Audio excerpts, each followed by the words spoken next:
के तपाईलाई थाहा छ आजको दुनियाँमा धेरै मान्छे गरिब पैसाले होइन क्या आफ्नो अमूल्य समय खेर फालेर गरिब भइरहेको छ क्या। बिहान उठ्यो मोबाइल, खाना खाँदाखेरि मोबाइल होइन, सुत्नुभन्दा अगाडि मोबाइल होइन, हुँदा हुँदै यहाँसम्म कि हक्न जाँदाखेरि धरि मोबाइल हेर्छन् क्या अहिलेको मान्छेहरू। कति हेरेको होला क्या मोबाइल, एउटा भिडियो हेर्छ होइन, फेरि अर्को भिडियो स्क्रोल गर्दा गर्दै होइन तपाईँको त्यो अमूल्य समय यत्तिकै खेर गइरहेको तपाईँले थाहा छैन क्या। सोसल मिडियाको सानो पर्दामा होइन अरूको सफलता हेरेर ताली बजाएर मात्रै तपाईँको त्यो सपना पुरा हुँदैन क्या।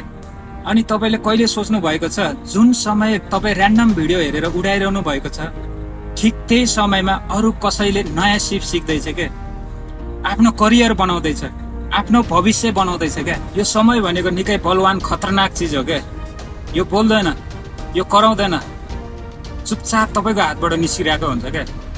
मैले सोसल मिडिया हेर्नु नराम्रो भनेको होइन, तपाईँले कस्तो खालको भिडियो हेर्ने, कस्तो खालको कन्टेन्ट हेर्ने तपाईँमा भर पर्छ। त्यसैले याद राख, केही समय सोसल मिडिया हेरेर मनोरञ्जन लिनु ठिक हो होइन। जब त्यही मनोरञ्जन तपाईँको कुलत बन्छ नि त्यसपछि तपाईँको सपनाहरू बिस्तारै मर्न थाल्छ क्या। र अन्त्यमा म जाँदा के भन्न चाहन्छु भने निर्णय तपाईँको हातमा छ। प्रविधिको दास बन्ने कि आफ्नो जीवनको मालिक आफै बन्ने त्यो तपाईँको हातमा छ।